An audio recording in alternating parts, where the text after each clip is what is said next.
Cunha through the door already. Let's be honest, that's a huge positive, a huge green flag in a season of red flags. Look at Darwin Núñez, who was heavily linked with Manchester United. I think Gyokeres is a better player.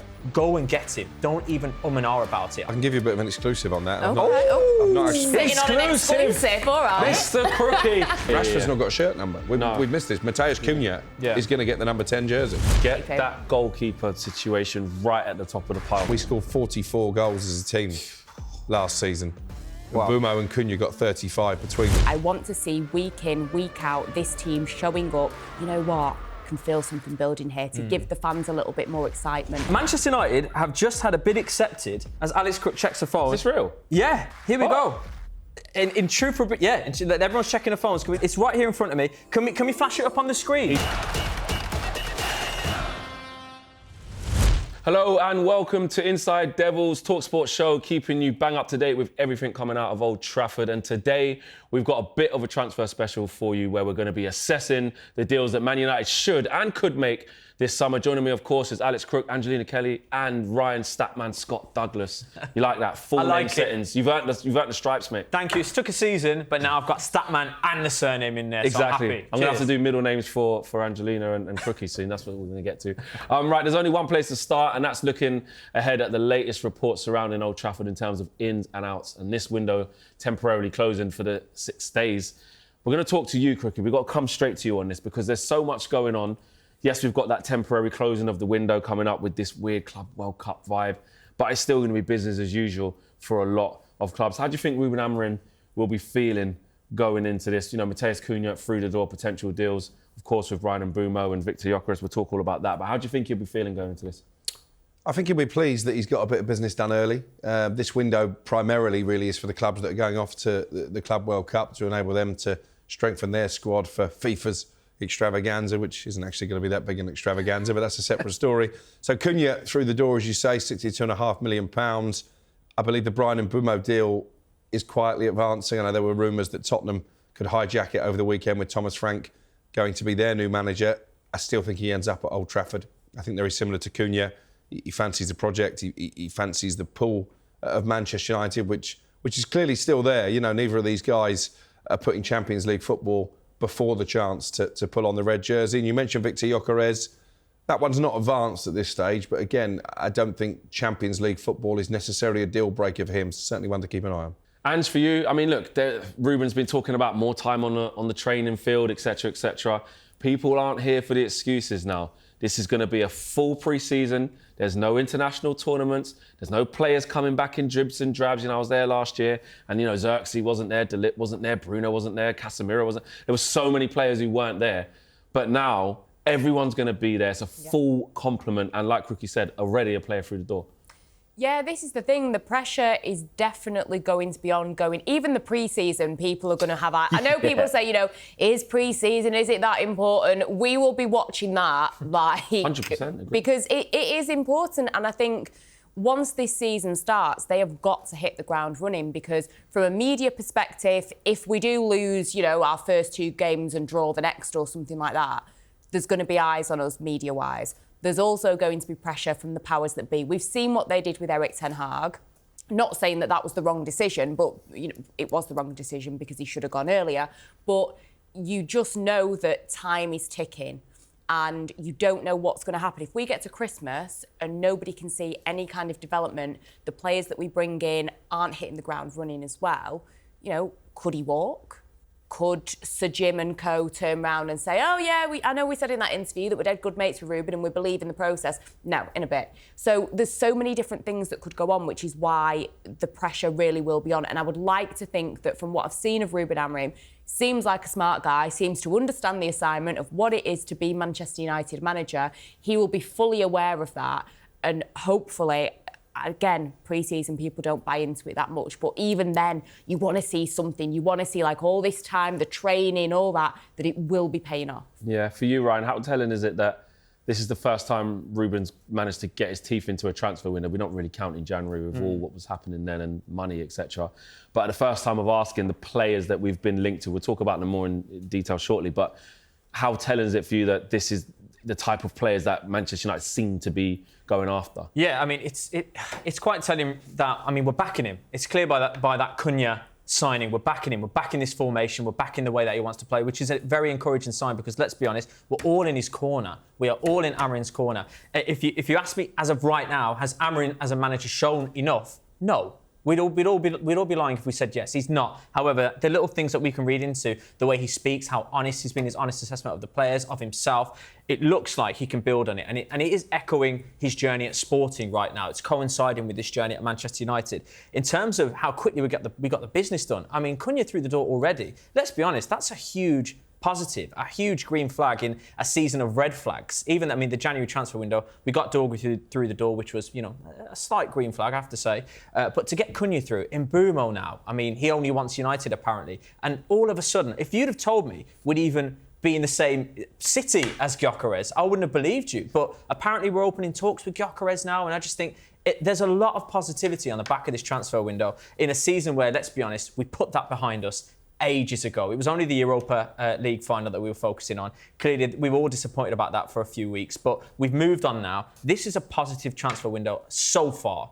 So I'm happy, and I'm sure he will be as well. Yeah, exactly. I mean, for me, I just want to get through this window, and Ineos need to deliver. It's that simple. Like, the bare minimum of finishing so badly last season with everything that's gone wrong, the bare minimum is, get players in early, show us that its intent is there. Crookie, let's talk about Victor Gyokeres, because so much has been said about him. There's been a lot in the media. We know our quest for a number 9 is at an all-time high. What's the latest, and how do you think this is playing out so far? Well, it's interesting because obviously Sir Jim Ratcliffe has told anyone who will listen there's no money to spend, the club are going to be bankrupt by the end of the year. Is that if he doesn't make these cuts. Well, I always told you guys, money will be spent in January, and you're talking easily over £100 million. It's going to be £120 million for Cunha and Mbeumo. I think in order to facilitate Gyokeres, probably players need to go out. We've got Jadon Sancho coming back from Chelsea. I mean, what a fall from grace that a club are paying £5 million not to sign you. That must be a first. Marcus Rashford back from Villa, Anthony back from Real Betis. Of those three, I think if any of them are going to pull on a United shirt again, I think Anthony is the most likely. I think Ruben Amorim has made it pretty clear that Rashford and Sancho, there is no way back, and the club would be willing to sell Anthony as well. Casemiro, does somebody finally take him off the wage bill, or was his resurrection in the second half of the season enough to convince Amorim he can be part of his plans? Garnacho, Ryan's favourite. It's over. I think he will go, yeah. And I think that money will be used to strengthen and bring in a number 9. Obviously, Arsenal still at the table for Victor Gyokeres, but it looks like Benjamin Šeško is their preferred target. And as you say, tentative talks have taken place. I'm not going all in on this transfer, but the fact he's even willing to entertain Manchester United. I said to you in the mix zone in Bilbao, well, they're not going to get Gyokeres now because he wants to play in the Champions League. And that was the most weird thing about this is I think we all kind of gave up hope as soon as that final whistle went in Bilbao that we have to understand the aisles we're going to be shopping in. And it hasn't quite transpired that way, has it, Crookie? Because there's a lot of reports, of course. Ben Jacobs, friend of the show, friend of yourself, he's spoken about these consistent contacts. We've seen other big journalists out there, report on the fact that Man United are there for him, and Ruben Amorim has him at the top of the list, and there is something there. This isn't just a sort of dreamland. This could happen. And obviously you've got the connection. Exactly. With what he achieved in Portugal under Amorim. I have a couple of concerns. One is that Brighton let him go, and they don't get a lot wrong down on the Sussex coast. 2, when he left Coventry, Premier League clubs weren't queuing up to sign him. And 3, I look at Darwin Núñez, who was heavily linked with Manchester United, and he hasn't been able to translate his form from the Portuguese league into the Premier League. I think Gyokeres is a better player than him and will be a better fit under Amorim. But it's still a bit of a gamble, but it almost has to be a gamble because there aren't proven number 9s out there. And unless you're going to chuck a load of money at Victor Osimhen, which was the way I was leading at one stage, you're going to have to take some kind of a gamble. Yeah. For you, Ryan, how important is it that Man United do everything they can to get Victor Gyokeres? Or do you share some of the concerns that the Crookie's saying? Because amongst the fan base, there are a lot of fans saying, there are concerns. Still not sold the way he plays, the types of goals they're scoring out there in Portugal, that's not going to happen here, etc., etc. There'd be concerns if we didn't finish 15th. Yeah, I'm saying you go all out for Gyokeres. Go all out for him. We're talking about, I don't know, what was it, 52 goals or something in 54 games? It's absolutely ridiculous. And you're hearing these people, obviously, because he's linked to Manchester United now, going, but 20 of them were penalties. So he converted 20 penalties, by the way. He's a machine. And he scored over 30 non-penalty goals. So look, I say, I would be silly to and ah about it. I think if we can facilitate it, like Crookie said, and get some funds in and pull the trigger and get Gyokeres in, get Gyokeres. Because I tell you something, I mean, rival fan bases might look at it and go, but he's not, I don't know, Sesko, he's not Osimhen. I tell you, they're saying it because they'd be running scared. Gyokeres up front with Kuna and Bruno behind him. That is frightening. That is frightening. And he is a hell of a number 9. The numbers he's putting up in Europe, go and get him. Don't even and ah about it. I can't be more passionate No hesitation about that. whatsoever. No hesitation. Pull the trigger. Go get him. I'm with you. And I know sometimes you like to just take a step back while we all get excited and you will be the voice of reason. Yeah. Are you excited at this or do you have an alternative view? I can kind of see what Crookie's saying with some of the concerns. I think with the Brighton thing, I get what you're saying, that they don't normally get it wrong, although Evan Ferguson ain't really clicked the way that we thought it would. And I think, do you not think Brighton are looking at that now thinking, because Coventry, have they not got like a 10% or something? Well, I can give you a bit of an exclusive on that. I've not actually, sitting on an exclusive, all right. Mr. Crookie. I've not actually reported it yet, but I think you'll find Coventry sold that sell-on clause at the start of last season. Really? To fund their own squad spend. Right. Wow. So that sell-on clause isn't actually there. Oh. That's a bit of a downer for them because he's going to go for big money. Yeah, that is quite shocking, isn't it, that they've done that? Anyway, my other concerns were that you look at the amount of goals that he scored. It's been over these last 2 seasons that it's been the crazy numbers. So I'm not to say that he wouldn't be able to do that again, but you think it's only been these 2 that we've seen the wild numbers, but it's still, even if he scored half of that for United, it would still be an improvement. I'm not too concerned about him playing with Man United because there is this concern sometimes of players, will they be able to adapt to the Premier League? You know, he's played in the Championship for a couple of seasons, so I think regarding adapting to life in England... The physicality. Yeah, exactly. Yeah. And, you know, and playing, you know, English football to a degree, I think that he'll understand that. And for me, I said before, I think Ruben Amorim is a smart man. I don't think he's doing... You know, when Ten Hag was bringing in all these Ajax players and you kind of felt like it's almost like he's just rounding up his mates. I don't think that Amorim would do that. I don't think he's looking at it like, me and Gyokeres were pals, we got on well, let's bring him in. Surely, because he knows the pressure is on, he's looking at this thinking, I trust that this guy can come in. He believes, from what he's seen at Man United, from what he knows of the player, that this is going to be the right fit. I don't think that he'd just be saying, let's just bring him in because I know him. Yeah. I think there is something concrete there. So, listen, like we say, anything is an improvement on last season, even if he doesn't get the numbers that we're used to seeing with Sporting, getting something close to that is still a plus. I agree. For me, there's always going to be reservations or reasons why something might not work, especially when you buy players from abroad. Always. Even Victor Osimhen. OK, he's fired Napoli to a title. He's done bits in the Champions League. We've got Napoli to a semi-final, I believe. He's got prowess. He's still never played in the Premier League. You could always argue, Premier League though, mate, it's not Serie A, it's not here, it's not there, it's the Premier League. So until they get here, you never know, is it going to transpire what they've been doing at other clubs? But a lorry load of goals and knowing where the back of the net is a good start. And I guess the bonus when it comes to Gyokeres is he's not a stranger to English football. You know, he has played in the EFL, he did play for Brighton in the Premier League, albeit as a left wing back at times, not a centre forward. So he will be aware of the physicality of the Premier League, which is the biggest Saturday, difference. Tuesday, a lot of players don't become or don't understand what it is to be a pro before they get that humbling nature of playing in the champ. You know, look at Ahmad. Look at Ahmad when he's gone to Sunderland, over 30 appearances, player of the year, got him to the semi-finals of the playoffs. It was almost the making of Ahmad. He still had to wait longer because Man United messed it up, but he became a better player for it. There's so many players who come from the Championship. You know, look at Eze, look at Elise. There's players that come from there that are the ground, and it's not necessarily, I'm not sure. Look at Morgan Rogers. Yeah. You know, he's been tipped 90 million now to go to Arsenal. So there's so many good examples of players who actually have that grounding, take their time, get to their peak powers, which is now 27 for Victor Gyokeres, and now he's ready to go. Now he's ready, instead of the fast track, the doing the move too early, and not getting the right grounding. So I think I agree with you, Ryan. Yeah. We have to do Jason Wilcox. That is your job. It's to write whatever's in your in tray. put it to the side. This is the top. You have to secure, for me, Victor Gyokeres or Victor Osimhen. Listen, I don't mind which one, but I just don't think that's really a deal that we're looking at right now.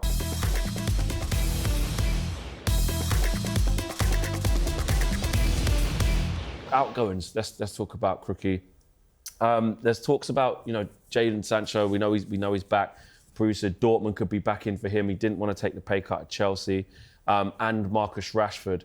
Just those two clustered together, because we'll get to Garnacho. Give us some good news, please. I mean, how do you see this going on? Because if you're Jadon Sancho, look, we're fans and we say it's a disgrace. Texting freedom, etc., etc. But if I'm honest, guys, as a player, of course he's not going to take a pay cut. This is our problem. Man United gave him this stupid contract, and if I'm Jadon Sancho, we can laugh and put memes about him on there, but why am I going to take a 60, 70 grand wage cut? Because he's 25, though. Come on. And if he genuinely wants to be back with England, for example, I know that there's been rumours of a Saudi, I'm sure you'll tell us all everything, but, there's these links to Saudi. I'm not saying that a move to Saudi would completely wipe out his England career, because we've seen Ivan Toney come back, albeit a much better player who was in the mix with England before that move. But I think you've got to look at it surely at some point and humble yourself a little bit and think, you're 25, sorry, with that Manc accent then, you're 25. If you really want to be a footballer and you want to still be playing at the highest level, surely does he not have to humble himself a little bit? I hear that, right? But this is the thing about what we don't always think. We think about this from the fan perspective. From the player perspective, he's going, OK, I've got a year left of this money. Man United give this to me. I go back to Man United and refuse to fit into Chelsea's wage structure. Man United must find me a solution. They're not just going to have me sitting, rotting and playing with the Rezzies. Not going to happen. Amrim's Man United can't allow that to happen. I think they might, That's even worse for us if that happens. I think they find... You go on loan and Man United have to subsidise some of my wages, and the new club does. And I still get my 220 grand a week by hook or by crook. Or they sell me and find a solution, and I get paid off, and then I'll negotiate less wages at the new club. However we look at it, if you're the player, this is the problem. We keep giving the players the power, which is why, again, the same with Rashford. His camp's going to say, mate, you're on this type of money. Barcelona might want you on loan, let's say. Man United are going to have to accept that. What are you going to do? Amrim's made it clear he can't come back here. So again, we're going to be stuck. We're paying for the sins of the past. But how much are we demanding for Jadon Sancho? What's the figure? Is it like 20? Well, it was an obligation of 25 million, wasn't it? Which Chelsea said no. So now he's back. Are we still going to ask for 25? I think that's probably the negotiating position. But I do agree with Flex. I think a loan move is more likely, probably overseas, maybe Borussia Dortmund. I don't see him wanting to go to Saudi Arabia. He didn't when it all kicked off with Erik ten Hag in that January window. If you remember, the English window was shut. The Saudi Pro League was still open. He point blank refused to go there. West Ham have shown a bit of interest. Maybe a look at what Jesse Lingard did in terms of, in the short term anyway, reviving his career there. But he's not going to take a pay cut. I think Flex is right. So this is a situation that United have got themselves into. But I do think there's every chance that when they get back for pre-season training, him and Marcus Rashford they'll be there. Will be asked to train with the kids. Asked to train with the kids, right? Rashford's not got a shirt number. We've missed this. Mateusz Kuna is going to get the number 10 jersey. Fact. That's a pretty... that's what's out. Yeah. That was part of the negotiations when he first met Manchester United. He wanted that number. That's a pretty clear indication that he's not part of Ruben Amorim's plans. As I say, if there is a way back for any of that trio who've been out on loan, I think it is only Anthony, because actually when he's pitched him in at times, he's done okay, Anthony, and I think he showed the right attitude in training. Humbled, by the way, is not a word that you would necessarily associate with Jadon Sancho. Agreed. Right, Andre Onana and Rasmus Højlund. Exit-wise, are United actively looking at what could be happening here? Reports about, Inter Milan being in contact, and of course with Andre Onana as well. There's uncertainty there. Yeah, I think Inter are one of the clubs who are showing an interest in Højlund. There's a lot of interest, actually, back in Italy, where he did quite well to get that move to United. Problem is, in this PSR age, they paid 72 million quid. If they sell him for 40, and maybe that's being optimistic, that's going to go down as a negative on the balance sheet. So that's not great business. But I do think that they will look to move him on. I said this a few weeks ago. Got a bit of stick, actually, from a certain rival YouTuber, but I think he's had to eat his words since then. He's clearly not equipped to be that number 9 that Ruben Amorim wants. He gave him plenty of chances last season, right up until the Europa League final. I was very frustrated with his performance in that, so I think a parting of the ways is inevitable. Onana, same thing, really, paid a massive fee. You look at the fact Inter got Jan Sommer for £5 million to replace him. I think we know he came off better in that particular transaction. I think he wants to stay and fight for his place at United, and I don't think the goalkeeper is necessarily the main priority in terms of bringing a reinforcement at this stage. There has been a little bit of talk of Emi Martinez, but I'm not sure they're going to follow through that interest. And should a goalkeeper be a priority? And what are your thoughts on this Rasmus Højlund situation? I mean, I felt sorry for Højlund that didn't he talk about his contracts and he got the years wrong. Ever so slightly, yeah. I do just feel a bit sorry for him sometimes. Says he wants to stay and fight for his place even when he's coming apparently. out saying he's going to fight for his place, he doesn't even know when his contract ends. Like, I really did feel for him, but I think this is a situation where I think if you could get a sale, you know, like Crookie said, you know, the PSR, it's difficult, that would be good. I think a loan move would be best because let's say a number 9 does seem to be the priority. Let's say that we do get somebody in like an Osimhen, like a Gyokeres. You would like to think someone like Gyokeres would be able to, you know, adapt and understands the Premier League and would be okay. Even without Rasmus Højlund, if you still need other players to pick up the slack, you've got Kuna with the goals, you've got Mbeumo with the goals. You do still have Joshua Zirkzee, who towards the end of the season had been impressing. You've got people like, you know, Chido Obi, who was getting opportunities. I'm not saying he'd be a starter every week, of course. You've got somebody like Ethan Wheatley as well, who I know he went on loan. It didn't really work out. But 9 goals in 14 games for the under-21s, 19-year-old kid. There's a couple of people that can chip in when needed. So I think that a loan move, rising the stock and then getting rid would be good. My only concern is if he does go to Inter Milan, I don't know how much game time he's going to get because although you've got a new manager, you've still got, you know, Thuram and Martinez who are playing up front as a 2. Are you really going to drop one of them out for Højlund? So that concerns me. I think Italy could be a good move, but is Inter really going to be the place that he'll be able to get game time, build his confidence, raise his stock? Not too sure. Regarding Onana, I agree with Crookie. I think the goalkeeper doesn't seem to be 100% the priority. I get people's concerns with him. Emi Martinez, I think they got the same amount of clean sheets. I know that he's done amazing things for Argentina, for his nation. I just think he's consistently inconsistent, if I had to, describe Martinez. So for me, I'd rather focus on other areas, but I understand people's concern that they don't want to see him, goalkeeping. Get that goalkeeper situation right at the top of the pile for me. Same. I think it's one of our after the striker. I honestly think it's probably the most. It's so bad. I try, Onana. There's just too many mistakes. It's not good enough. Exactly. It's just not good enough. It's just simple. And sometimes you can just give an honest assessment. And, we've given him every opportunity. We've tried to back him as much as we can. I was saying things like, he's good in the media. I was doing everything to be positive. I was doing everything. Yeah. But he's just not good enough. No. And we signed this goalkeeper. I'm sorry to go in on him like this. I will rein it back a bit. But we've signed a goalkeeper, apparently for his distribution. And even that's poor. He can't distribute the ball properly, and he can't shot stop. So there's just no point. Apart from that, he's a good goalkeeper. Exactly. Before we move on, though, we've got to talk Alejandro Garnacho. Crookie, just before we get to Ryan, because he's going to have to do his little monologue / eulogy little thing he wants to do. I didn't want it to end like this, Garner. I didn't want it to end like this. But just set the scene. I mean, we've seen the reports and we've known for quite a while that it is over for Alejandro Garnacho at Man United, isn't it? Well, he's been told it publicly in front of his teammates by Ruben Amorim. Obviously far from happy with his antics before and after the Europa League final. But we talked a lot there about players who maybe could generate interest going out on loan.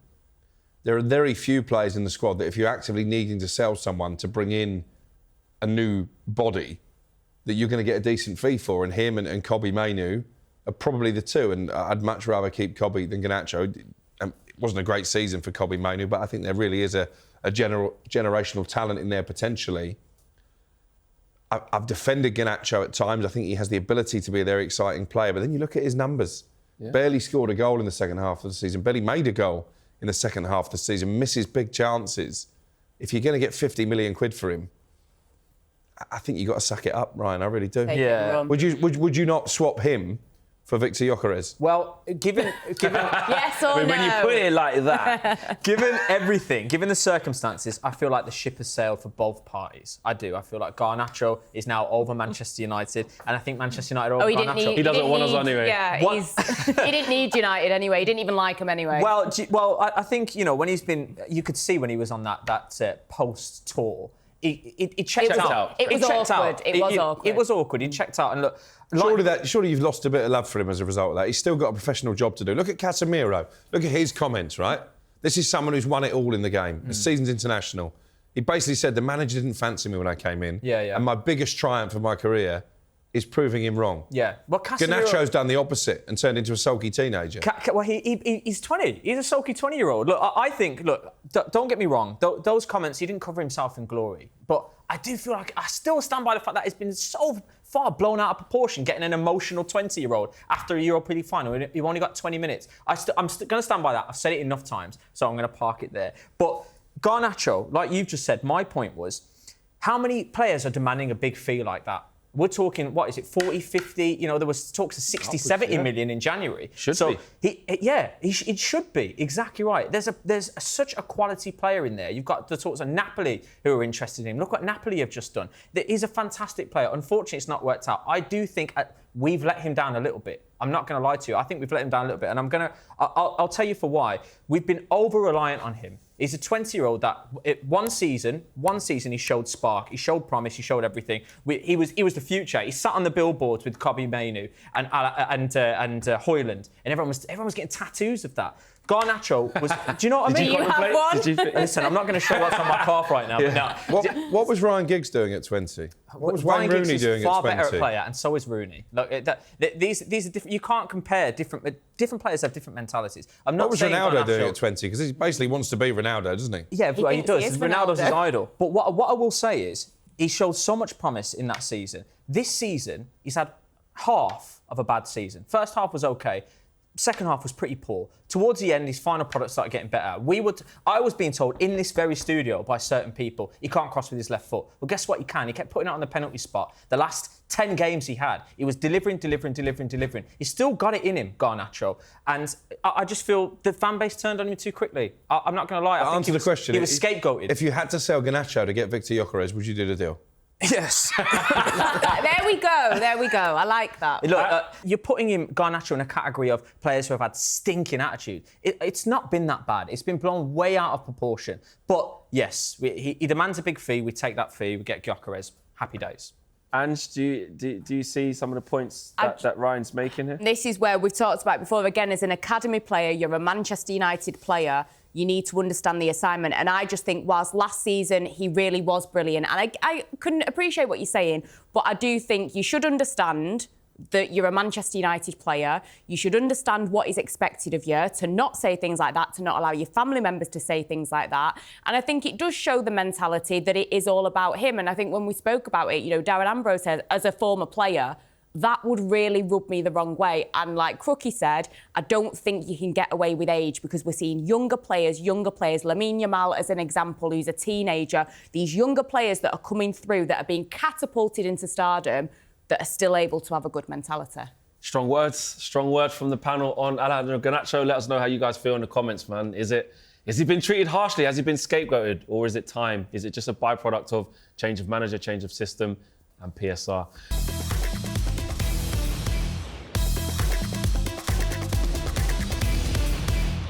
Right, now with the window closing for a short period of time, we thought it'd be interesting if we put our recruitment hats on and choose 3 players each that would go after in the second half of the window. Let's be clear, though, they need to be realistic, OK? So not Lamine Yamal, you can't go and get him. You're not going to be able to go and do that. We have to keep it real. You can't bring back, Ryan Giggs. You can't bring back Eric Cantona. You can't put the collars up and say, well, I'll tell you what, King Eric wouldn't have done this, I'll bring him back now. We can't do that, Crookie, OK? We've got to go with now, OK? What's realistic? Right, let's go through this. Let's start with you, Ryan. OK. Give me 3 realistic players, signings, positions that you think that we should be doing. Alejandro Garnacho, Alejandro Garnacho's brother, Alejandro Garnacho's son. Baby, yeah. He's got a couple of dogs as well, right? Yeah, we can get the dogs. Yeah, like Win for Arsenal. We can get them in the setup. Get his missus playing for the women's team. Yeah. Listen, I'm all for it as well. I'd back it. Right, my 3. I've got 2 realistic-ish. And then I've got 1 role that, look, I'm not entirely sure how that gets filled, but let's go through it. So, goalkeeper, like you, Flex, I think that's massively important. We've talked about Martinez. There's goalkeeper that I would really like in a Forest team that ended up finishing 7th in the league. and that's Matt Sells. Like that is, and let's be clear, it's a wish list, but they signed him for what, like €7 million or something like that. We can double that fee, get it up to €15 million, and get a keeper who's 33 now. You've got Van der Sar, who came in when he was 35. There's echoes of that, shades of that. Bring him in for a couple seasons. He's one of the best goalkeepers in the Premier League this season. I think that's semi-realistic. Would he move to a Manchester United that finished 15th? Maybe. I don't know. We're talking about the pool that Manchester United have got in Brumo and Kuna as well. That's realistic. That's my goalkeeper shout there. Now, I think we're a really high-profile left wing-back away from having these positions. I'm being told the wing-backs are, pivotal to Amorim's system. So I say Theo Hernandez from Milan. Apparently, recently, Milan rejected a €35 million bid from Saudi. €35 million for a player of his calibre at 27 years old. Theo Hernandez, left wing back Theo Hernandez, right wing back Ahmed. I think that's unbelievable. That frightens teams. They have to really think twice about how they're going to manage those two players. He's got speed, he's got power, he can score a goal or two, and he can get up and down. And I think he utilises that Amorim system quite well. So that's my left wing back shout. And your last one? My last shout, I think we need a proper box-to-box that can do it all. I really do, alongside a Bruno Fernandes that will probably now play in that centre midfield role. Maybe perhaps a bit of a free roam in that midfield, we don't know. So in an ideal world, and I know this is extremely unrealistic, we look at Barella from Inter Milan, who can do everything. If you kind of hone it back and look at the Premier League, you look at someone like Adam Wharton. Now, again, that's going to demand a massive fee. But I'd be looking at players like that who can do that role. Who the player is, I don't know. I'm not going to lie to you because I don't think we can afford the high-profile versions of those players. Maybe a Chanaloglu or something like that. Or, I don't know. There's a few players there. But that role, I think, is pivotal. Someone who can be in that midfield, do it all, carry the ball forward, forward passes, and mop up, really. Ugarte, I still don't know. The jury's out on him, and he can only do one thing. I think if we bring a player in that can do everything, it will complement Bruno very well. So those are my three shouts. Very realistic there from Ryan. Crookie, quickly give us your three players. Goalkeeper's interesting. I think we're on the same page in terms of wanting to replace Andre Onana. I was going to say Aaron Ramsdale. I knew you, because you've been on that for a while. Because I think he's got the type of personality to prosper at Manchester United. And I think we saw at Arsenal what a good goalkeeper there is there. But actually, probably in the same price bracket, probably a lot less money and wages. Someone that Newcastle are actively trying to sign, and I respect Eddie Howe's judgment, James Trafford. For around about 30 million quid. Have him all day. Good shout. A modern goalkeeper, as I say, wouldn't cost the earth. Seems like he's come from a good background, a good lad. So that's my choice for goalkeeper. Looking at fullbacks, and again, I've got a couple of options here. I was going to say Anthony Robinson. Yeah. Premier League proven. High on Liverpool's list, I believe, if they don't get Milos Gyokeres. And again, I respect their eye for a player. But actually, I'm looking at the other side to maybe have Ahmad playing in a bit of a further forward role. What about Daniel Munoz at Crystal Palace? In a lot of people's teams of the year, help them win the FA Cup. I think he's got the energy and he's the type of player that Ruben Amorim would really love. So that's my second option. Nice. The third one, a bit like Ryan, is maybe less realistic, but I can't believe in this time when a lot of the top clubs are crying out for a number 9, this guy doesn't get more mentions. Lautaro Martinez as the number 9.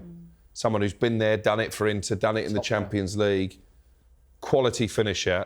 And as I say, doesn't seem to be too much competition for his signature. Yeah, that's true, He's an unbelievable striker. Yeah. He is. He's great. Almost as good as it gets. Top striker. Ange, what's your three players?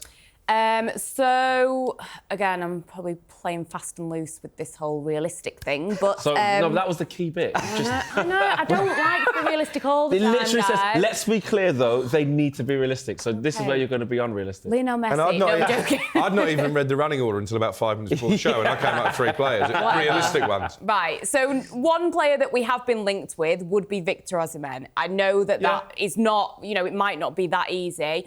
I know that he was supposed to be going to Saudi, that deal's broken down. It's an opportunity. He's the same age as Gyokeres, but when you look at his numbers of hitting double figures, he's been doing it for many seasons more. So I think that, and again, listen, I would take either of them, but I just think he's a little bit more established than Gyokeres. Obviously, I don't know how he would fare in the Premier League, but I think that I'm pretty confident that he'd be able to get the job done. And I think that he's the type of older head that if we do keep people like Rasmus Højlund or we've got Chido Obi, somebody who could, help bring the youth up to standard. Yeah.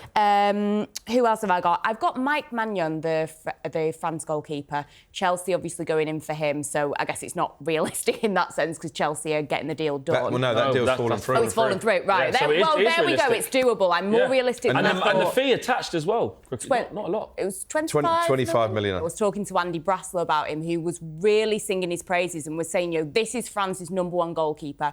He's also within the dressing room, the mentality that this guy has. He says he's not necessarily a really, gobby guy who's always shouting and screaming and stuff, but when he speaks in the dressing room, people stop and listen. Okay. Like I say, he's France's #1. He's won silverware. Chelsea, they had, 7 goalkeepers? They didn't need another one anyway. So someone like that, I think, who's coming in as an established goalkeeper who's considered one of the best in the world, I think would be a good boost. Okay. And the last one? I've gone with Piero Hincapié, so Bayer Leverkusen centre-back, can play left-back, so that left kind of centre-back position, can also play left wing-back if needed. 23-year-old from Bayer Leverkusen, who they want to keep him, but apparently a summer move could happen. I just think when you look at our centre-back options, not saying Johnny Evans and Victor Lindelof were the be-all and end-all, but we don't really have a lot, in reserve to kind of bring through. You've got Aiden Heaven and Lenny Yoro that are 2 really exciting young players, but I think Matthias de Ligt long-term is not the answer. You look at Lisandro Martinez, who I love, but he's done his ACL. This is not, it's not going to be a quick fix. 2 big injuries now, his knee and it. We don't know if I hope he is the same player, but we don't know if he's going to be the same player again. And I just think when you look at that back 3, having somebody on that left side like that who, is good at playing the ball out of defence, he's already used to playing in a back 3 in that system, could be a good option. Okay, very interesting picks from the guys. Just really quickly, my picks were... The Victor Gyokeres and Osimhen thing is realistic and kind of what's happening, so I'll stick by that. But mine would be Jean-Philippe Mateta. Yes. I am not against that signing at all. He's big, he's strong. He's proven now that he knows where the back of the net is in the right system, and he's a handful. He knows the league already. I would absolutely not be turning my nose up to Mateta. I think at the back end of the pitch, goalkeeper, 100%. Bring me Emi Martinez. I think he's got big personality. He's done things that annoy me as a rival fan, but he does things that I know that if he was my player, I would love. You'd back it, yeah. I was right behind the goal in that World Cup final, watching those antics of the French players and stuff. Like, if that was our goalkeeper, I think we would love it. I really do, and I think he's a top goalkeeper. And central midfield, I echo what you did, Ryan, in terms of that profile of player. Yeah. Get me a 6, a thoroughbred dictator who can progress the ball through the thirds, can take the ball off the back 3, can take the ball in tight spaces, can play on a half turn, take the ball both feet, nice weight of pass, can do it all. Yeah. I need that because I think in true Man United fashion, we said that we needed somebody who's got legs who can win the ball back. So we got that in Ugarte, but we basically went too far left and he's too limited in other areas. And I think now Bruno probably has to play one back unless Amorim's going to shock us. His partner has to be all action. Yeah. Because what Bruno's not going to give you is getting about the park and combative and winning back the ball. He's going to want to obviously venture forward as well. So we need a real dictator and conductor in there. I still think Kobbie Mainoo, back to his best, can do that role. Yeah. But I respect the Adam Wharton shout. I think in 5 years' time, we're going to be talking about Adam Wharton as one of the most important players in the England team. Yeah, so. Agreed.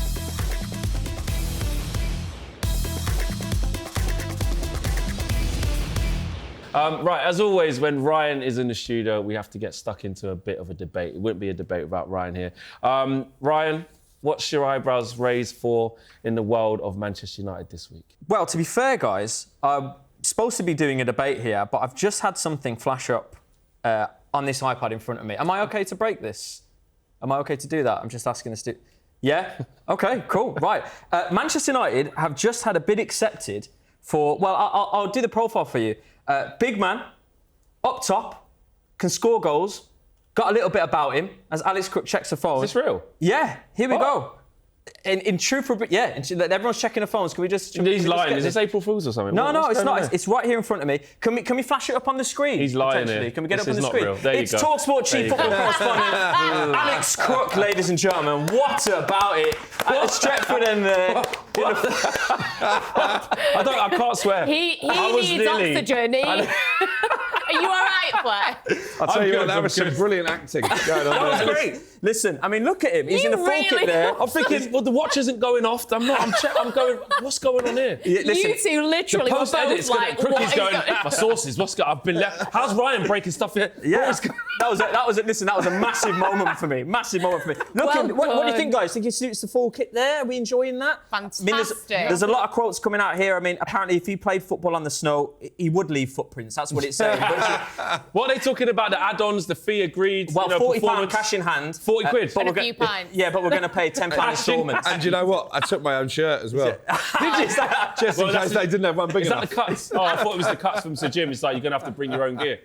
That's brilliant. What was going on there then, Crookie? You want to talk us through So it? that was a game that we played on Monday morning, and it was a game they do every year, actually, media against club staff. There's the media team. You can see our own Mickey Gray in the front row there alongside David Ornstein, our colleague from The Athletic. We had about 26 players in the media squad, and we played a team of United club staff. Now, apparently, in this fixture last season, they were 6-0 up, the club staff, after half an hour.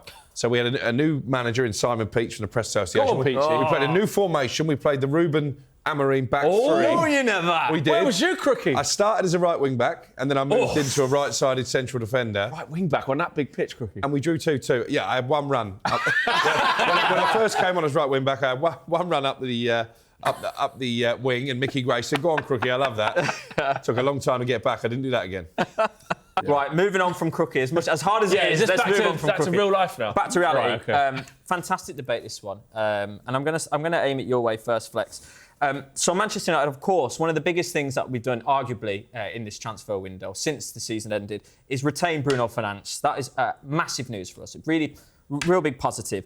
And Bruno potentially through the door as well. We've got Kuna, potentially Gyokeres over the line now as well. Well, we've at least open talks with him. So after all of that, in your mind, what is the minimum requirement for Manchester United next season? Great question. It's a good question, and I think that it's going to change from fan to fan.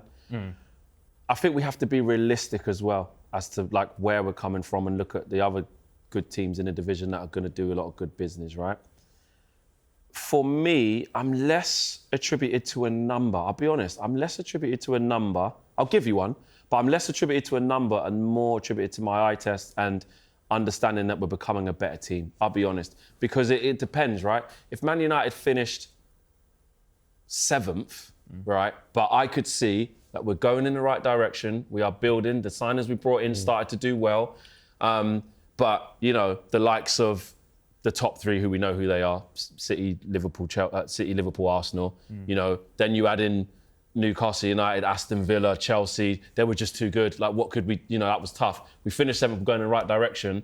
Context is key. I would say as a flat rate, I'm saying top 6. Okay. Just as you ask me, what comes to mind straight away is top 6. That's what's reasonable. But again, it's about context. If we finish 7th, I'm not going to be like, it's a disgrace, what's happened here.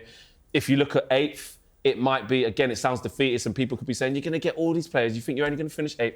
We have to be realistic. Yeah. Get excited about the players we're going to sign because it shows a statement of intent and an upturn in quality. But if I'm being realistic, I feel like it could be, I think top 6 is the most realistic and a good cut run because we've got, you know, a week off between each and every single game. And anything above that clearly is a big bonus. Yeah, I hear that. Crookie, I'm going to put the same question to you. Top 6 for me as well. Yeah. And do you know what? This could come back to haunt me because it's been such a dreadful season. I don't think we're that far away from that. Defensively, pretty solid. Yeah. Obviously, a lack of goals is a problem. We scored 44 goals as a team last season. Wow. Bumo and Cunha got 35 between them. So if we get those 2 signings over the line, if we get a number 9, you look at what Forest did this year and they flirted with the Champions League places for most of the season. I don't think they're a very good team. So I don't think it would take too much for United to bridge that gap. And I'm putting a lot of faith in Ruben Amorim to show to us what a good manager he is next season. Because like you, I don't think we've seen that so far. Yeah. Ange? I think I agree with what Flex is saying in that it was such a terrible season and the fans were put through so much.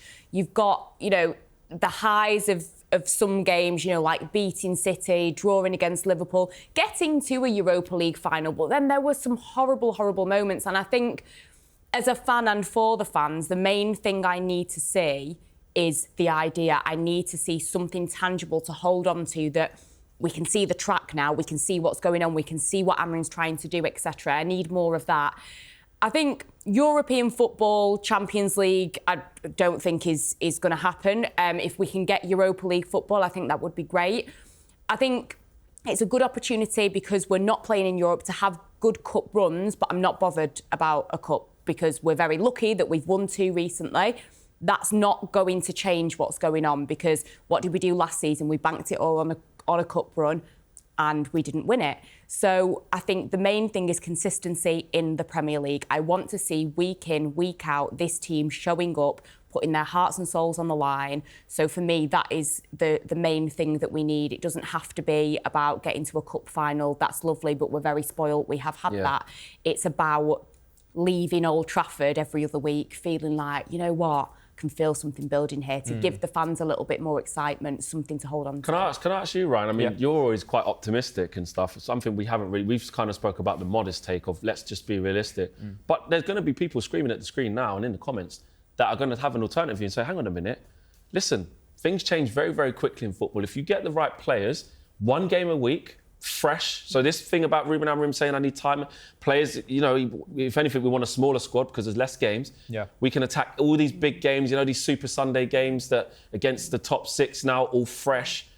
Why can't Man United get in the top 4? Why can't, if you got Gyokeres, if you got Mbeumo, and you got 1 game a week, could that happen? You've got so many teams playing in Europe this season as well. There's so many English clubs playing in Europe. You make a good point with the freshness of the players. Right? There'll be some fatigue that creeps into those other teams that did well this season. I mean, I think that's just the way it is. I mean, Aston Villa, just towards the end, you just saw that kind of that blowout, and that's and a natural hangover. You've got Club World Cup as well with City and Chelsea. Yeah, and the Club World Cup's an interesting one, because will that just feed into an excellent pre-season for these players, or will it burn them out like, you know, the Euros did, for example, like some of these players? So that's going to be a really interesting dynamic. But you're right, on a season-by-season basis, a team can just take off. It really can. We've seen it before. Look at Unai when he took over Villa, by the way. Now, you're looking at, for me, the biggest concern isn't the players coming through the door.